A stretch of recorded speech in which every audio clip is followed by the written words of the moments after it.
Bonsoir mes frères et sœurs en Christ, bonsoir tout le monde.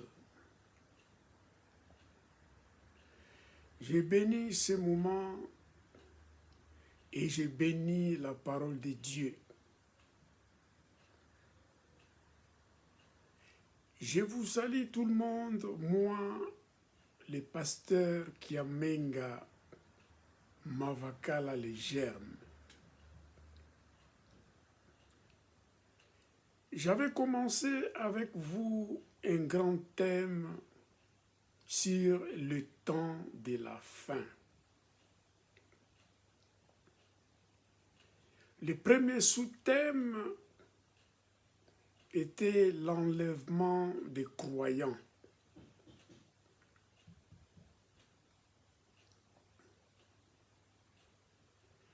J'ai béni votre présence, je bénis également votre patience.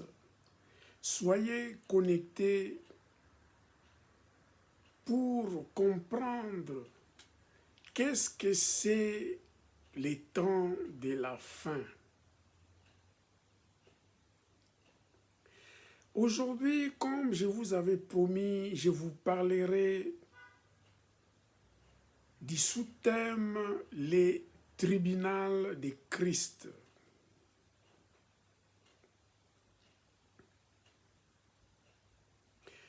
Rapidement, je vous avais parlé de l'enlèvement et que le chrétien qui était vivant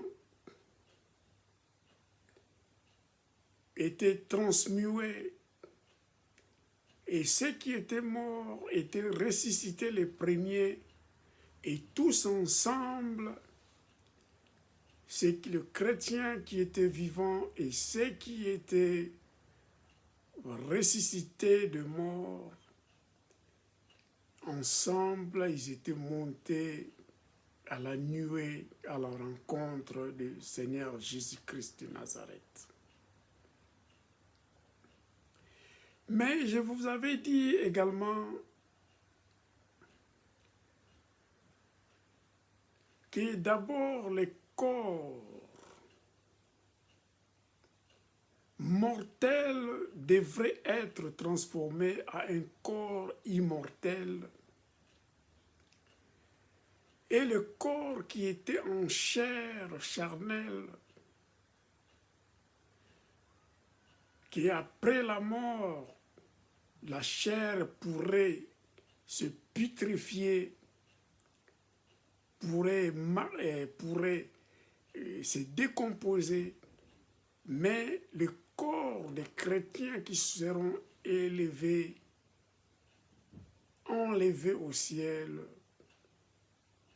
ne seront plus corrompus, c'est-à-dire ne sera plus putréfié, alléluia, ne sera plus décomposé. Et ensemble, ils étaient allés au ciel dans les nuées à la rencontre de Jésus-Christ. Mais l'enlèvement n'était pas fini là. Il faut que tous les chrétiens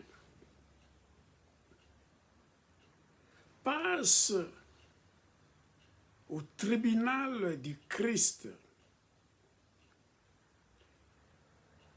C'est-à-dire les tribunaux dans lesquels tous les hommes comparaîtront.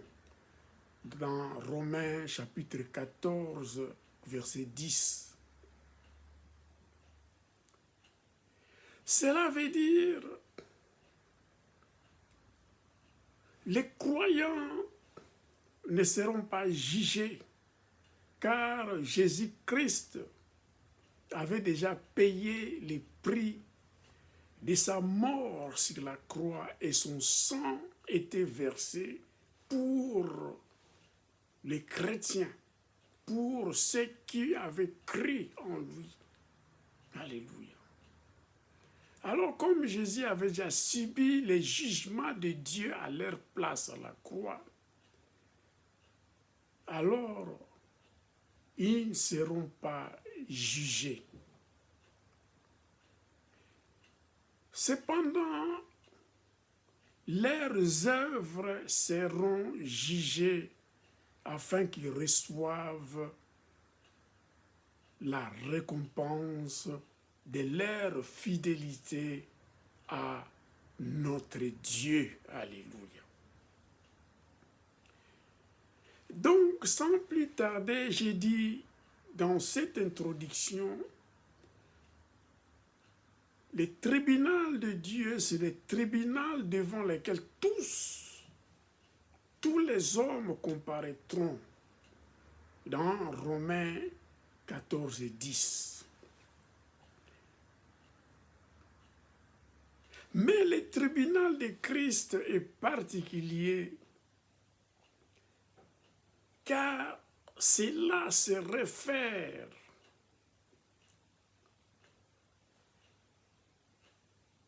à l'enlèvement de ces chrétiens, ceux qui étaient vivants et ceux qui étaient morts, qui étaient ressuscités.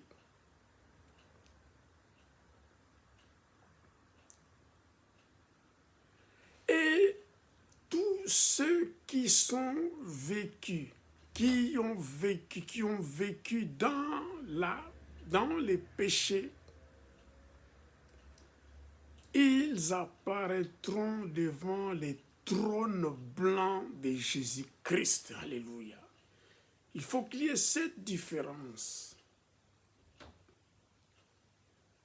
Le tribunal de Christ pour ces croyants qui étaient enlevés ne les jugera pas.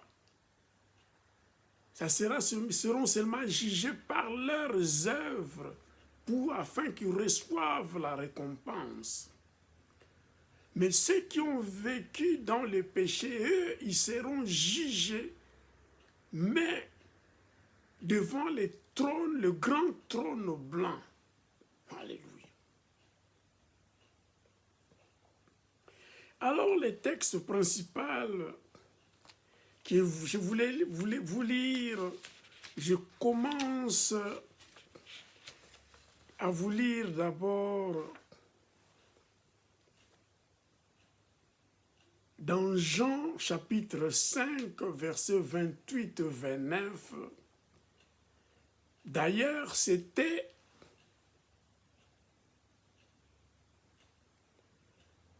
les textes qui parlent bien de ceux qui passeront au tribunal de Christ et ceux qui passeront devant le grand trône blanc pour les jugements finaux. 1 Jean chapitre 5, versets 28 et 29, je vous lis au nom de Jésus. Ne vous étonnez pas de cela, car l'heure vient à tous ceux qui sont dans les sépulcres, entendront sa voix et en sortiront. Ceux qui auront fait le bien ressusciteront pour la vie, mais ceux qui auront fait le mal ressusciteront pour les jugements. Alléluia. Donc ceux qui ont fait le bien, qui étaient des croyants, qui ont cru en Jésus-Christ, passeront devant le tribunal de Christ ici.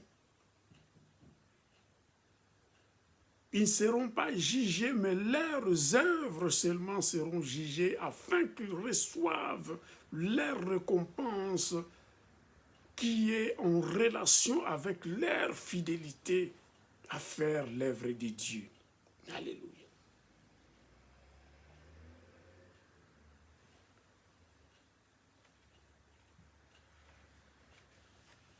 Mais comment cela se passera-t-il pour que leurs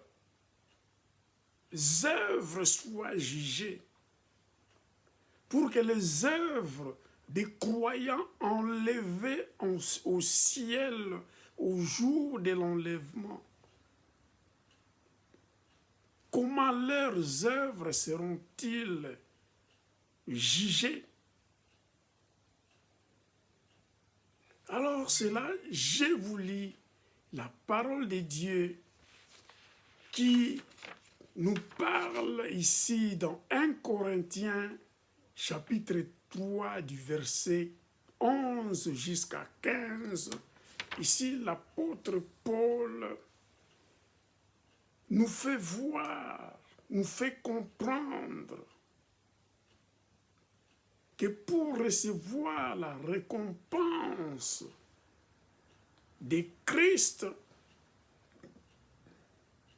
il faut qu'on lise ces Écritures pour entrer en profondeur et comprendre qu'est-ce qui va vraiment se passer, qu'est-ce que réellement ces Écritures veulent nous enseigner, pardon. Je lis la parole de Dieu pour une bonne compréhension et je voudrais quand même vous dire que nous, chrétiens, ceux qui croient, persévérons à faire du bien, persévérons à faire l'œuvre de Dieu, parce qu'à la fin de la course, nous aurons la récompense. Je lis la parole de Dieu pour une bonne compréhension. 1 Corinthiens chapitre 3 du verset 11 jusqu'à 15. Je bénis la parole de Dieu également. Car personne ne peut poser un autre fondement que celui qui a été posé, savoir Jésus-Christ. Or, si quelqu'un bâtit sur ces fondements avec l'or, de l'argent, des pierres précieuses, du bois, du foin, du chaume, l'œuvre de chacun sera manifestée. Alléluia. Verset 13 nous dit, car les jours les fera connaître parce qu'elle se révélera dans le feu. Et le feu éprouvera ce que l'œuvre de chacun. Si l'œuvre bâtie par quelqu'un sur le fondement subsiste, il recevra une récompense. Si l'œuvre de quelqu'un est consumée, il perdra sa récompense. Pour lui, il sera sauvé, mais comme au travers du feu. Alléluia. Qu'est-ce que l'apôtre Paul veut dire par ces versets, par cette grande révélation qu'il avait reçue du Seigneur? Il nous dit, tous chrétiens, ceux qui ont cru en Jésus-Christ et à celui qui l'a envoyé, nous devons bâtir nos œuvres sur le fondement, bâtir nos œuvres sur les rocs, sur les bases, le fondement posé par Jésus-Christ de Nazareth.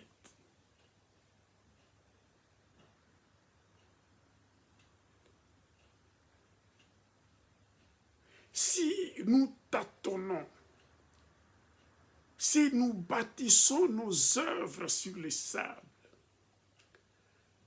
si nous bâtissons nos œuvres sur des œuvres, sur les enseignements qui n'ont rien à voir avec le fondement posé par Jésus-Christ de Nazareth, alors nous sommes en dehors du chemin. Faisons bien attention. Donc le premier point, c'est bâtir nos œuvres sur les fondements posés par les enseignements de Jésus-Christ de Nazareth.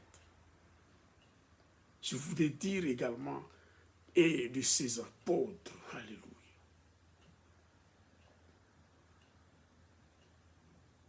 Donc, on part déjà bien si nous bâtissons nos œuvres sur le fondement de Jésus-Christ de Nazareth. Cela veut dire que sur les rocs et non sur les sables qui peuvent être emmenés, qui peuvent être engloutis.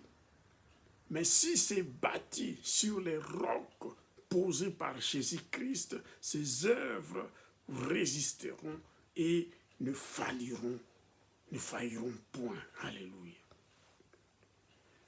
Le verset 12 nous dit, « Or, si quelqu'un bâtit sur ses fondements avec de l'or, de l'argent, des pierres précieuses, du bois, du foin, du chaume, l'œuvre de chacun sera manifestée, car les jours la fera connaître, parce qu'elle se révélera dans le feu, et le feu éprouvera ce qu'est l'œuvre de chacun. Alléluia. Donc bâtir sur l'or, bâtir sur l'argent et bâtir sur les pierres précieuses, donc ça peut résister au feu.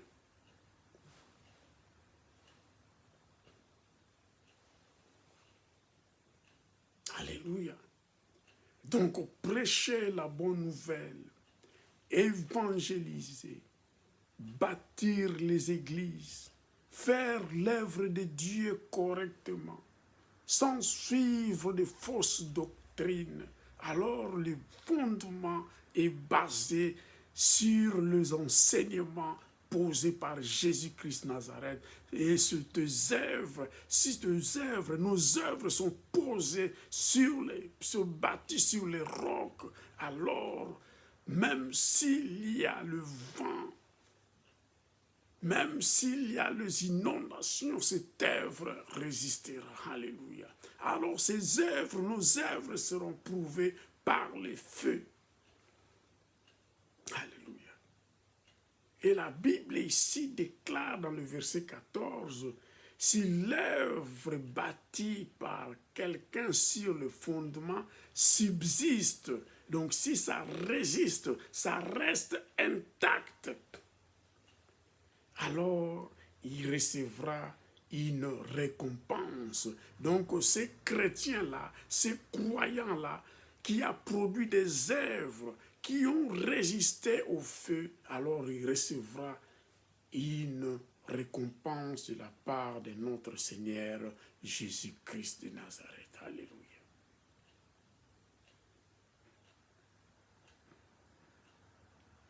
Donc, produisons des œuvres qui sont dignes du Seigneur, parce qu'il y a des grades ici. Donc, tu ne périras pas, parce que tu ne seras pas jugé, parce que Jésus avait déjà payé le prix pour nous, les croyants. Sur sa mort sur la croix à Golgotha, nous ne périrons pas. Nous ne serons pas jugés, seulement nos œuvres qui seront jugées. Mais ici, la Bible nous parle de quelle récompense nous serons rémunérés, rétribués par Jésus-Christ. Si nous avons marché, bâtir nos œuvres ici-bas sur terre, selon les fondements posés par Jésus-Christ et ses apôtres, bâti sur les rocs, et ça résiste au feu. Ça subsiste, ça reste intact.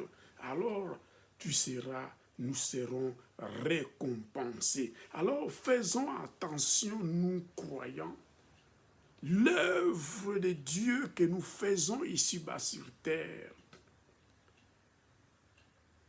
faisons-les selon la volonté de Dieu.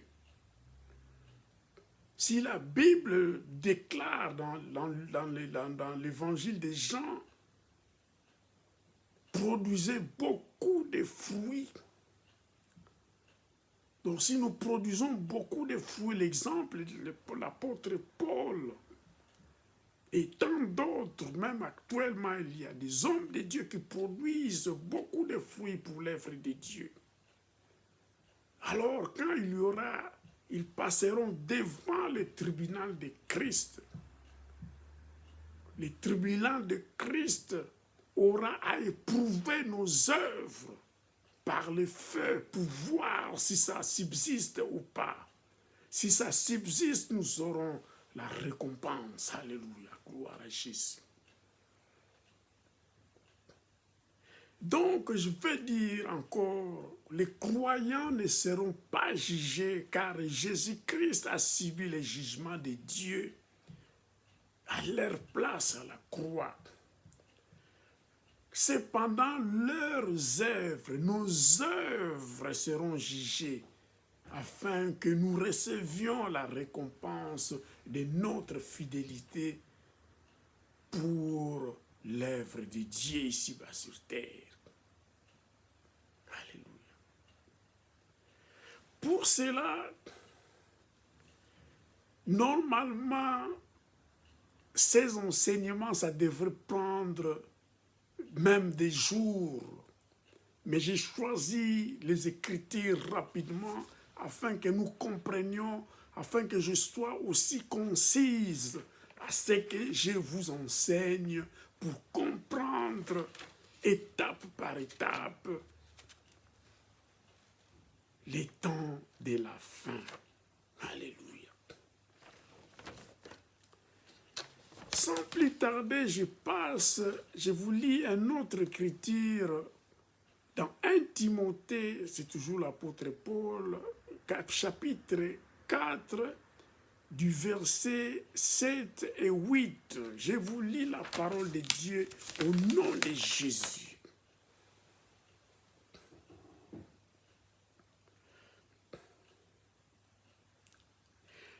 J'ai combattu le bon combat, j'ai achevé ma course, j'ai gardé la foi. Verset 7. Verset 8 nous dit, il ne me reste plus qu'à recevoir la couronne de justice. C'est ça la récompense. Et que me donnera en ces jours-là le Seigneur, les justes juges. Alléluia. Notre Seigneur, après avoir éprouvé nos œuvres, ce que nous avons vu, nous avons lu dans les Écritures, dans 1 Corinthiens, chapitre 3, versets 14 et 15, l'œuvre, nos œuvres de nous chrétiens seront éprouvées par le feu. Si ça subsiste au feu, nous aurons la récompense. Si ça sera brûlé, nous n'aurons pas cette récompense, mais nous ne serons pas quand même chassés de la maison de Dieu. Alléluia. Je continue à lire la parole de Dieu ici, dans 2 Timothée, chapitre 4, versets 7 et 8. J'ai déjà lu le verset 7, je vous lis le verset 8. Il ne me reste plus qu'à recevoir la couronne de justice. Dans d'autres versions, ils disent la couronne du salut. Alléluia. C'est là, cette couronne de justice, ou bien la couronne du salut, nous recevrons cela auprès de notre Seigneur Jésus-Christ selon nos œuvres qui subsisteront à l'épreuve du feu. Alléluia. Et notre Seigneur Jésus-Christ va nous donner ces primes, cette couronne de justice, cette couronne du salut, car il est le juste juge, notre Seigneur Jésus-Christ de Nazareth. Alléluia. Donc cette récompense est liée à nos œuvres que nous avons faites ici-bas, dans l'église de Dieu. Quelle œuvre avons-nous produit? Qu'est-ce que nous avions fait pour le Seigneur? Avions-nous bâti nos œuvres sur le fondement de Jésus, sur les rocs? Et où nous avions choisi les matières premières comme de l'or, de l'argent, de matières, de pierres précieuses, afin que ça résiste, ça subsiste à l'épreuve du feu. Si cela est ainsi, alors nous recevrons de la part de notre Seigneur Jésus-Christ cette prime qui est la couronne du salut ou la couronne de justice. Alors, mes frères et sœurs, je vais vous dire, ici l'apôtre Paul nous dit clairement dans ces 2 Timothée, versets 4, 7 à 8, qu'il a combattu le bon combat et il a achevé sa course. Nous également, nous croyants, nous qui sommes ici actuellement, combattons le bon combat de l'évangile de Christ.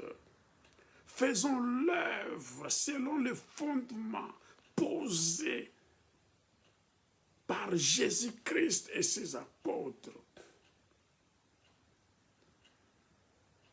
Mais comme l'apôtre Paul dit, il a achevé sa course. C'est une course. Il ne faut pas nous arrêter. Quand nous commençons à faire l'œuvre de Dieu, il nous a appelés. Il nous a établis, il nous a également élus.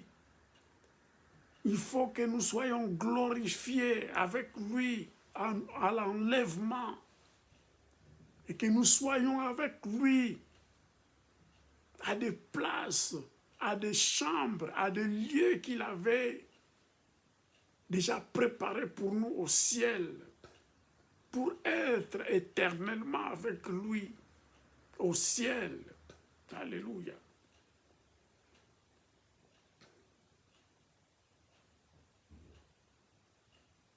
Bien-aimés dans le Seigneur, ne nous lassons pas, ne suivons pas le vent qui souffle de gauche à droite dans ce monde. Ne soyons pas assoiffés de plaisir de ce monde, fuyons les péchés. Fuyons la vanité, fuyons l'arrogance, faisons plutôt l'œuvre de Dieu et produisons beaucoup de fruits, car Jésus lui-même a dit dans sa parole, « Si vous demeurez en moi, je demeurerai en vous. Si mes paroles demeurent en vous,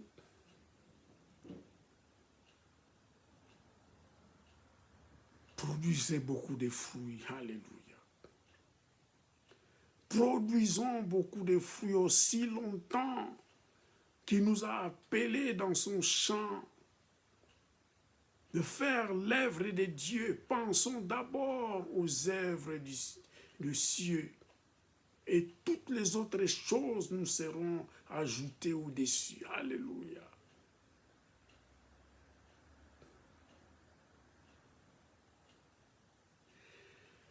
Donc, passer au tribunal de Christ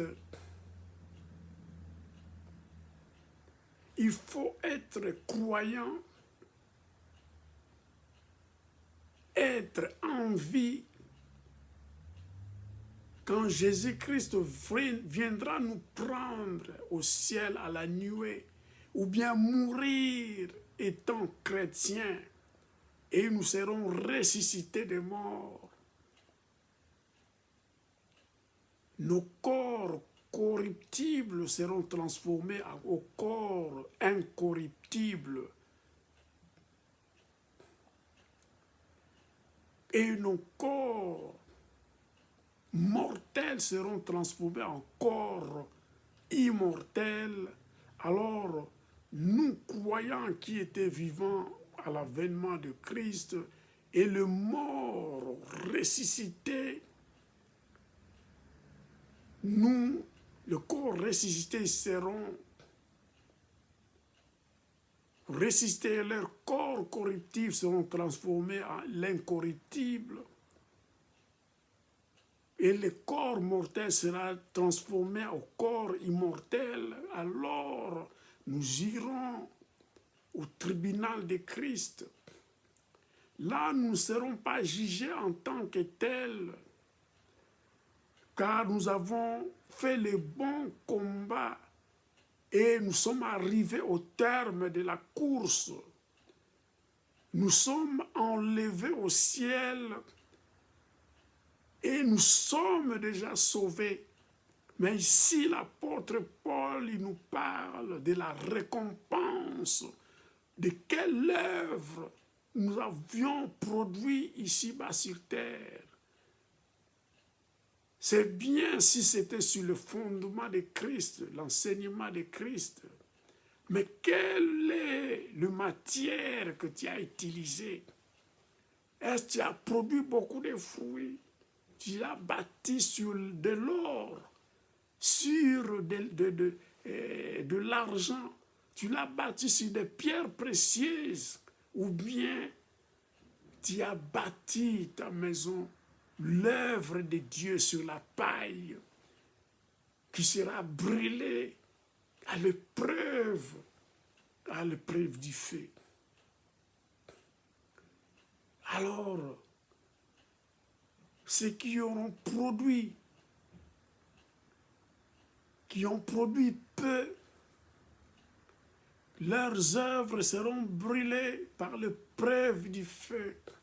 Ils n'auront pas cette récompense, mais quand même, nous serions sauvés. Alléluia. Nous ne serons pas condamnés, nous ne passerons pas au jugement, seulement nos œuvres qui seront jugées afin de recevoir cette récompense. Je vois déjà l'atmosphère qui sera au ciel. Alléluia. Il y aura des Abraham qui était l'ami de Dieu. Nous verrons les Moïse, les Élie. Nous verrons également l'apôtre Paul qui a produit beaucoup de choses pour l'œuvre de Dieu, beaucoup de fruits. Alors ils auront la récompense, cette dignité au ciel. Mais nous également, nous serons là. Mais moi, je ne sais pas quel est le fruit que je vais encore produire avant l'enlèvement de l'Église. J'aimerais, et toi, mon frère, toi, ma sœur, j'aimerais que nous produisons nos œuvres selon l'appel de Dieu sur les fondements posés par Jésus-Christ et ses apôtres et bâtir, produire beaucoup de fruits afin que nous soyons sauvés, pas jugés, parce que Jésus avait payé le prix pour nous sur la croix à Golgotha, mais à produire beaucoup de fruits, gagner beaucoup d'âmes pour le royaume de Dieu, nous procurera ce que le Seigneur Jésus-Christ, le juste juge, donnera comme récompense à ceux-là qui ont bâti leurs œuvres sur le fondement de Christ. Ils ont produit beaucoup de fruits. Alors ils auront cette couronne de justice ou bien cette couronne du salut et vivre éternellement avec Jésus-Christ Nazareth au ciel. Alléluia. Je vous bénis, mes frères et sœurs en Christ. Persévérons dans l'œuvre de Dieu. Faisons l'œuvre de Dieu selon le fondement posé par Jésus-Christ lui-même. Et cherchons de gagner beaucoup d'âmes afin que, en entrant faisant le bon combat, comme dit l'apôtre Paul, et en achevant la course, en arrivant à la fin de la course, nous recevions de la main de notre Seigneur Jésus-Christ, le juste juge, cette fameuse couronne du salut, cette fameuse couronne de justice. Alléluia. Soyez bénis. Prochainement, je vous parlerai des noces de l'agneau. Alléluia. Ça continue pour les croyants parce que les temps de la fin, je vous parlerai parce qu'il y a deux chemins. Il y a le chemin, le parcours des croyants. Et il y a le parcours de ceux qui vivent dans le péché. Je vous exhorte donc, vous qui vivez dans le péché, de choisir notre Seigneur Jésus-Christ Nazareth comme notre unique Seigneur et Sauveur pour être sauvé. Parce que aller passer à la grande tribulation, passer devant le grand trône blanc, là où Jésus-Christ ouvrira les livres de la vie, quand ton nom ne se figurera pas dans les livres de la vie, alors nous serons condamnés et jetés et brûlés. Alléluia. Donc,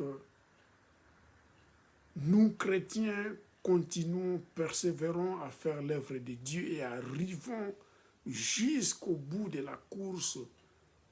Mais vous, mes frères et sœurs et les autres qui vivent dans les péchés, je vous exhorte de venir auprès de Christ pour être sauvés, pour être enlevés au ciel, pour recevoir la couronne de justice, la couronne du salut et vivre éternellement avec Jésus-Christ Nazareth au ciel. Avoir le corps et l'âme, le corps qui ne sera plus décomposé, le corps qui sera immortel. Alors, nous nous verrons au ciel. Nous verrons Abraham, nous verrons Moïse, nous verrons Jésus, nous verrons tout le monde qui ont travaillé pour l'œuvre de Dieu et jusqu'à la fin. Et me fera plaisir et vous fera également plaisir si à la fin nous serons sauvés et recevoir cette couronne de justice. Prochainement, je vous parlerai de noces de l'agneau. Soyez bénis. Bye bye, bye bye bye. Au nom de Jésus. Amen. Amen. Amen.